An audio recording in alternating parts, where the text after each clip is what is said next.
lunga ina beto ke kuwa mambo ya nzambi ikureke lomba na mama moske sambila zambi kubika beto na kuwa mambo ya yanzi bete kusambila tamu mekulunga tata nzambi ya kuwa luzolo yange ni kuna mfumu ya lulele na kilokola yayo bete na kuyadisa nye mfumu nye kuzwa paternite ya kilokola yayo nye kuzwa possession na yayo isukiso nye kuzwa bantima beto mvima tata nzambi katika beto mahindu ina kukutula kabeti na inso katika beto mbebe ya pongi katika beto mbebe nyonso isukiso ina ye kusansina bankumbe ngebe membebe kona kuyala pe kutuma na kilokola ya mbebe ngere kubo abapea ya kuyala pe kutuwa sebeto ni kuna isukiso dikundu kubale imeni yenda voju kwa kubisiero ya kubeti dimba na sasa kisiero na yena kitezo ni kusojina na suka ya bubia na mkubwa ngeke kusambira mjinga amen amen baningana ngai tolingi koyoka maloba na nzambe toponi buku ya Habakkuk chapitre 2 verset 3 mambo ya nzambi na ndikuji Habakkuk ikapu ya zole bekibaka kibuku ya 3 bika beto tanga na nkumbi ya Yesu Kristo na Habakkuk chapitre 2 verset 3 car c'est une prophétie dont le temps est déjà fixé. Elle marche vers son terme et le terme ne mentira pas. Si elle tarde, attends-la, car elle s'accomplira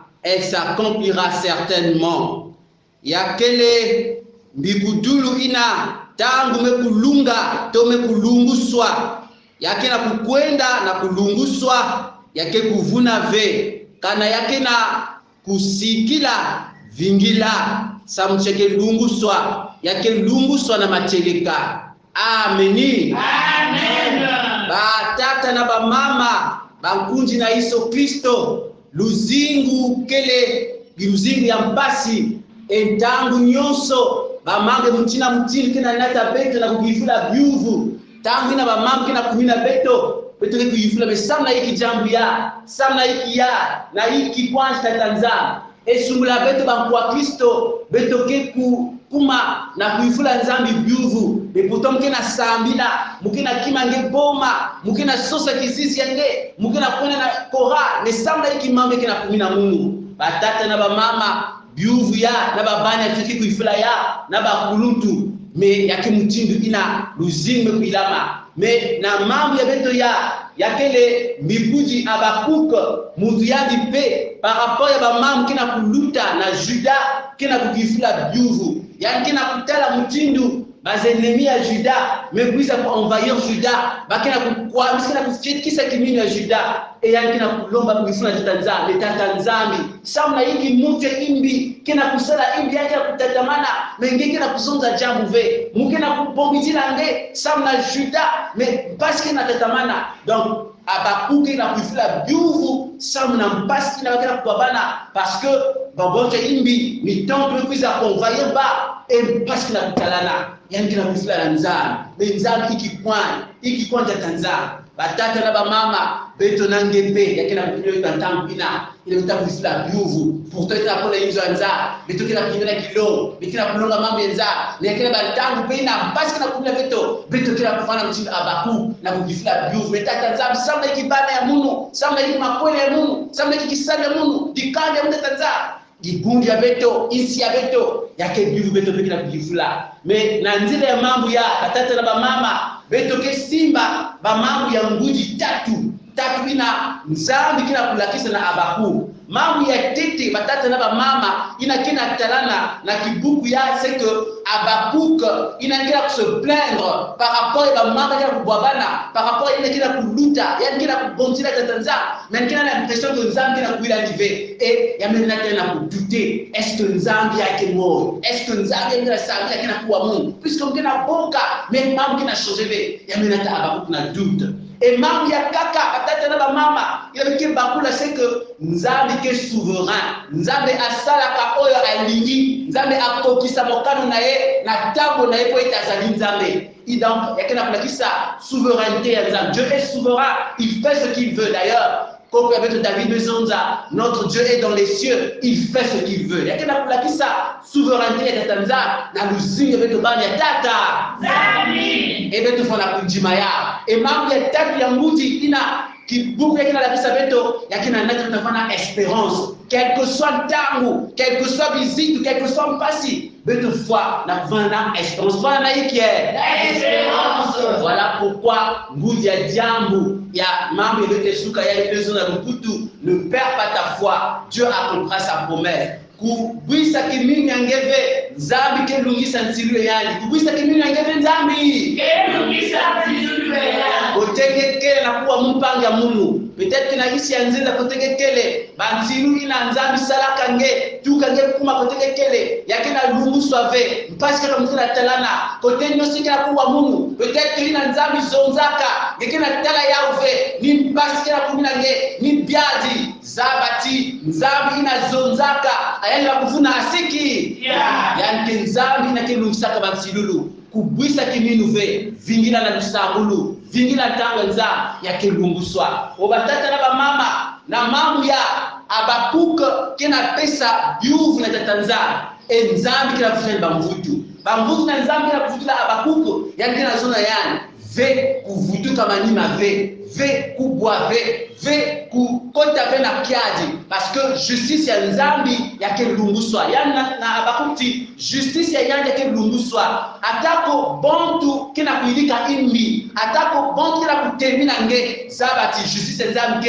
ke lunguswa eni réponse nzambi kina pesa na abaku nikuna batata na bamama nzambi kina kupesa abaku pa mvutu par rapport ya buvya ya et kina kusikisa abaku parce que na ntambu ina Juda kutaka na crise toute zonza crise ina banda kati ba bon ba ennemis aba mais puis ça envahir ba et ba kina kunyoko là-bas ba yakaka kina kufwa ba yakaka kina kwa ba riche ba kina ku opprimer ba pauvre donc ya kutaka mambo ya mbasi kina ti violence ali kutalana ba mambo ya mbasi kutaka la Juda et Juda mekuma mutindu muntu kina mfumuve mutindu muntu kina mvungive et abaku ya kwa msaka ndi mingi ya kutaka na manyonge tambu noso yange akosa bize tanza mais sanga ike bikati bontu yai kuisa kufa libungu yange bontu yai kuisa ku opprimer libungu yange nzambi ti bana sui ina baba kina sala mupe mangese baba menge jambu yange kuvutuka manyima ve kubisa kimino yange batata na bamama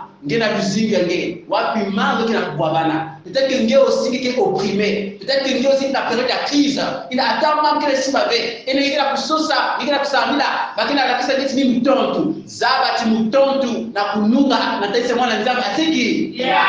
vanda na luvibudulu vanda kata lusambulu quelque soit jambo na kwamisa nge yabana kimbevo yabana kondo makwela kondo kisala jambo ni jambo ni kandi yange bamvita mfilumetelama kati na pendo zabati nzambi ketela basama yange nzambi sala ike ekela basama yange alors jambo ya kusala ni kuvibidila alors na verset metanga batata na bamama mambo ya kinzi ina nzambi kina kusikimisa abakuko ni kuzona na yani si yani kuvingila yani kubisa kiminuve yani kuvingila yani kutepa ve parce que ina nzambi zonzaka na luzingo yake salama ibi nzambi zonzaka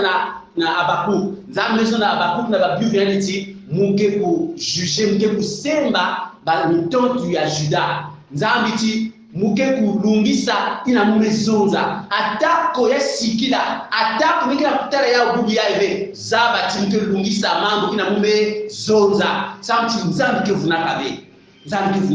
alors doute ya mekote na abakuko nzambi ti kadula doute muke kupesa mvutu mutimu zozaka ya nzambi kina kunata abakuna bakula ti ba mambo kina nzambi kisalaka uchutuzo na mambo ya souveraineté nzambi zaba misina kusala na mesho beto bontu ena kana mambo ya mpasi besamba iki nzambi est-ce que nzambi na luta vela nzila ya mambo ya nzambi ti mabanza ya beto na kufanya mabanza ya siki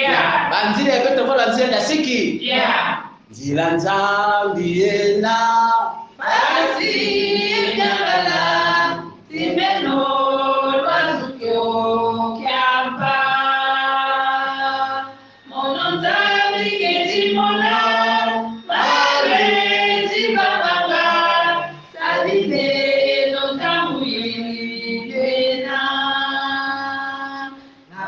Mami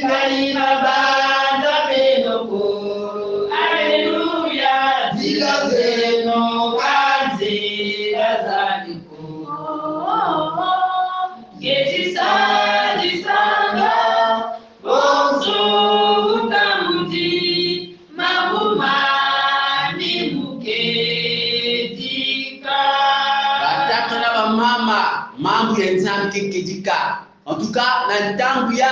ina abaku wana ka préoccupé na mpasa na kumina ba na imbi ina baniba ka le dessus beto peke na kuviva mambo na ntango ya kedika. Ile kina tala ti bonte imbi kina sala imbi beba kina évoluer ba mambo ya bakina kona kama mantwa e ba ina bekangama na nzambi ina kina kima nzambi boma ba upe na kuvuta kama manyima on se demande akuteta kwenda finalement nzambi nta kubongitila akote nikele est-ce que kaka ni ya bani sanza kwa yatama betu za kifla bivu mingi bekita na kama betu ya mungu kuna kota banzila imbi kina kusakama innocent yani kina évoluer mungu kuna simba ba imbi kina kupawisa baina kiba innocent et yakina kuta mchindina et ba yakina mais pourquoi nzambi kina kubika ba mambo mchindu ya nzambi kwa kote juste kele beto mingi batata na ba mama kina kufla bivu ina nzambi ti yani nzambi justice yakina ntambu ina yani kisemba ina kina kwamisa kina jikanda yakina ntambu ina yani kibwabana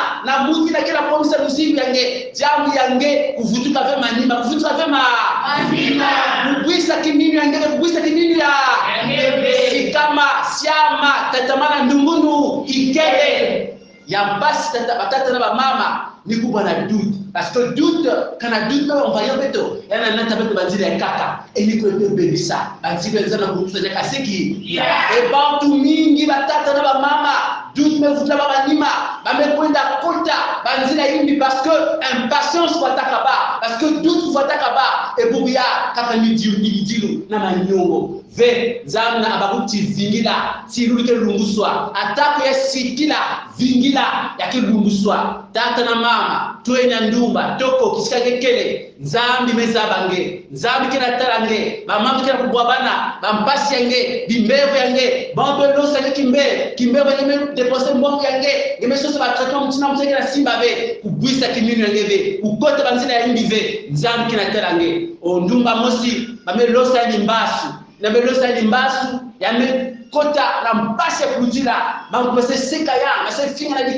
dikanda mambo se seka ya yani tive mambo ya mkitala yawe yamesosa muke swanya e mutu na swanya leso na yandi o mekimbevo ya ngefana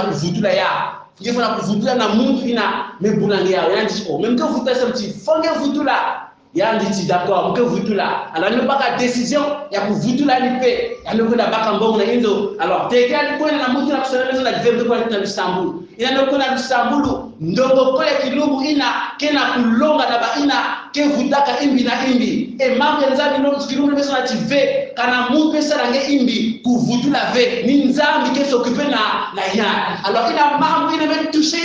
ya metela en pleine prédication leso na tata levo kila mungu mambo me longa me toucher mungu en tout cas tellement me vana mungu mbongo yao ya malaka prêtre ne sina kwenda vutula ni mambo ya ni namulo melonga ya yazora kusonda tibatata na mama kana mupe ndika bete imbi beto vutula ve nzambe zonda a lui la vengeance a lui la rétribution et basi kana kumina beto kana beto kia kukangama na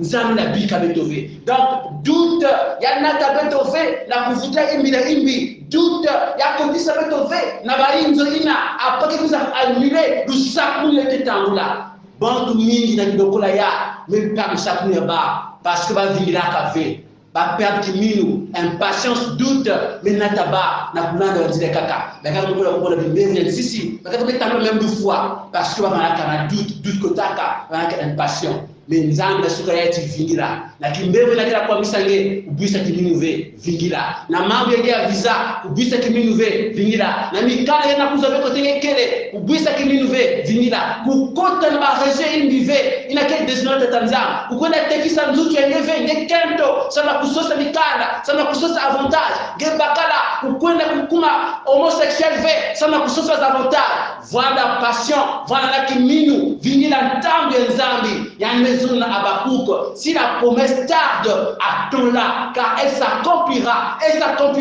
certainement. Bien-aimé, Nzambi que vous n'avez pas de moutena vuna, elle que ça que promesse après, elle que zimbana ou après, elle que la contenir Yahvé. Mais Nzambi, quand même ça la promesse, quelle que soit la circonstance, il y a un qui nous dit ça ya. Alors, vinila, kubisa kiminuve, zabati nzambi na talange, nzambi mezabange, siruli na mesa na yeke lunguswa, vanda suite, kulanda banzila ina, ke eloigne na nzambi ve. vingira na lusambulu, vingira na lusambulu, vingira na luzoro ya nzambi. Mambo ya kaka pe inanga sache pa promesse ku tarder ni nkaduli ya beto ni mavangi ya beto. Alors bakele vingira kwa promesse ya nzambi kata bulongo, kata lusambulu, kata luzoro ya tata nzambi. Kanange vingira na lusambulu na bulongo na luzoro ya nzambi promesse ke lunguswa. O nzambi sadisa nge panja mumu, nzambi sadisa beto na kubakula ti ina nzambi kezonzaka yanke lungisaka ya, ina nzambi ke pesaka nzilulu yanke lungisaka ya, samti yanke nzambi kevunaka ve. Bika nzambi sadisa nge, kisika nge kele, nzambi sadisa nge, nzambi sadisa munu na kubwisa kimini ya beto ve, me na kuvinga na lusambulu, na kuvinga nuzolo ya silu ya mesala. Quelque soit bazane vingila nzambi kelungisa parce que vunaka yanke mwana muta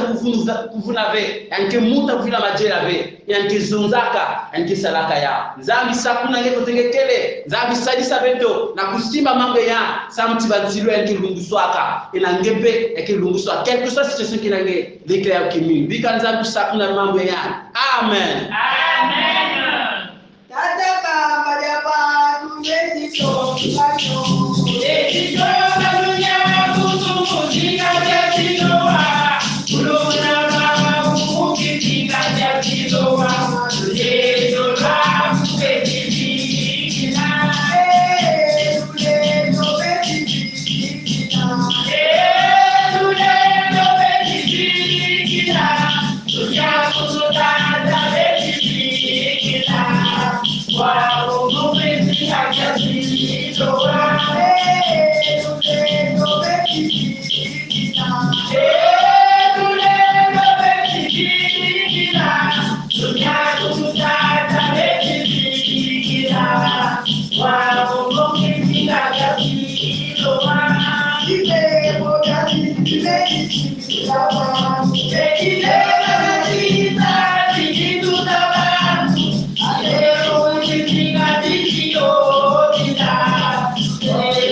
Kisika ngekele ngemezaba wapi mamke na kwa misange kana kimbevo kana jambo ya mikanda otengekele twe kuna isi anzenza ikira kusoba papier ve betoke sambila kana ngelekla kiminu ngevinyina na lusambulu nzambi ke lungisa ina ya ndesi la kange alors toliko bondela esika oyo fandi ezala kati na motuka ezala na ndako tolingi kokota na bondeli ko bondela ko ete nzambe ayokela biso mawa tika to bondela nzambi yangidukulungekele nzambi ya lulendo tangu melunga ila beto zola kuyekola nge bisebe yange nyonso inakina kuamuswa na bimbevo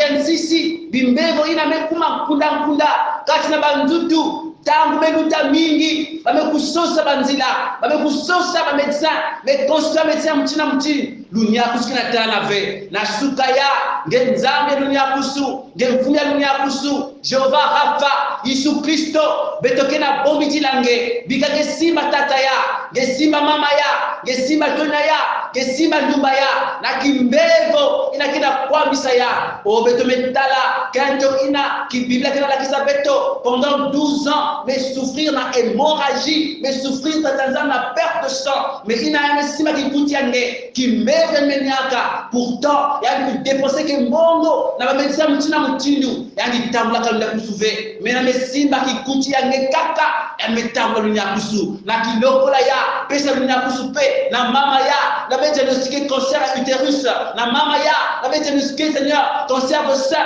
na tata ya na diagnostiqué prostate na kitumduma ya na besoin de candidiska na mama ya tata nzambi bikage touché par ya il n'avait pas désespéré des maisons na Habakkuk si la promesse tarde attends-la car elle s'accomplira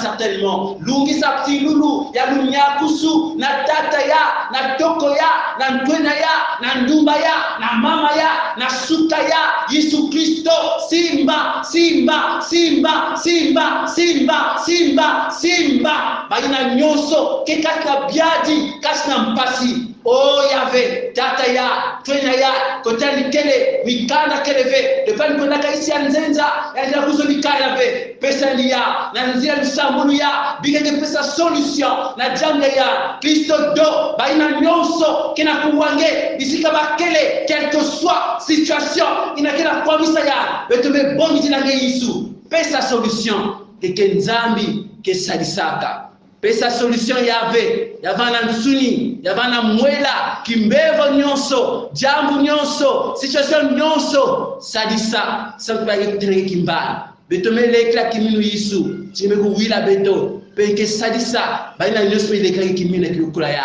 oh Seigneur imezonza na Marthe ne t'ai-je pas dit que si tu crois tu verras la gloire de Dieu baina nyonso lekla kimina nzila kilukula ya na nkumbi ya Yesu kitarankengenge bakete monenge kinzambi parce que kelenge kinzambi na nkumbi ya Yesu fu ya lunyakusu fu ya lulendo fu ya solution nyonso betume sambila amen Amen. ba tata na ba mama beto lekla kiminuti nzambi wila beto pante lungisa ya samnyanje kimfumu na mvuluzi na kilokola ya betke baka kibuku ya mkunga ya kutonda betke tonda na kukanga picha beto Yesu vopele kite kuwako aya sola kumwela pate mongolo tatite karanuna kanaje ome tatana kuwasa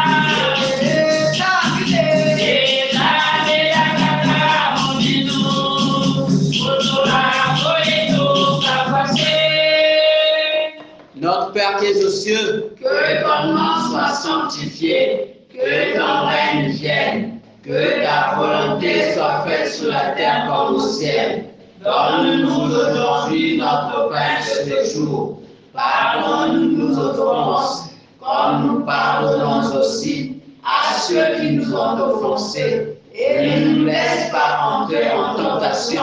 mais délivre-nous du mal. Car c'est à toi qu'appartiennent le règne, la puissance et la gloire pour les siècles des siècles. amen Amen. chikato ya mapamboli oyo utina nzambe tata na biso ngolu na nkolo na biso Yesu Masia